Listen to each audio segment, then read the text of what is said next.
વડોદરામાં ખેડૂત હિત રક્ષક સમિતિએ કલેક્ટરને આવેદનપત્ર પાઠવ્યું છે અને કલેક્ટર ઓફિસમાં એનએની ફાઇલો દબાવી રાખી હોવાનો આક્ષેપ કરવામાં આવ્યો।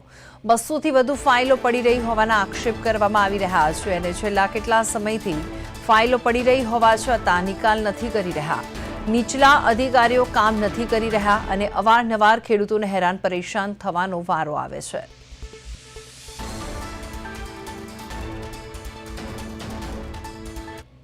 એટલું ખરું કે બીજા શહેર કરતાં આપણી સ્પેન્ડિંગ ફાઇલો ઓછી છે અને એમણે એ નિકાલ કરવા પ્રયત્નો કરી રહ્યા છે અને ઘણી ફાઇલો સરળતાથી પાસ કરી રહ્યા છે। કોઈ પણ પ્રોબ્લેમ હોય તો જ અટકેલી છે,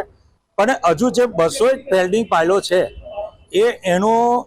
કંઈકનું કંઈક બાકી છે, એટલા માટે ડિલે થઈ છે અને એનું સત્વરે નિકાલ કરવાનું કલેક્ટર સાહેબે અમને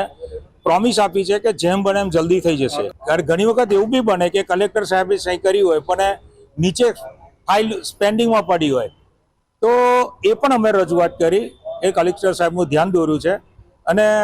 કલેક્ટર સાહેબને નાના મોટા બીજા પ્રશ્નો હતા, જે ગામડાઓના પ્રશ્નો હતા, કે જે જમીનોના પ્રશ્નો હતા, કોસ છે, તલાવડી છે, આ બધું પુરાણ કરી અને લોકોએ પોતાના પ્લોટો બનાવી દીધા છે, તો એની પણ અમે રજૂઆત કરી અને એમને સારો એવો રિસ્પોન્સ સહકાર આપ્યો છે।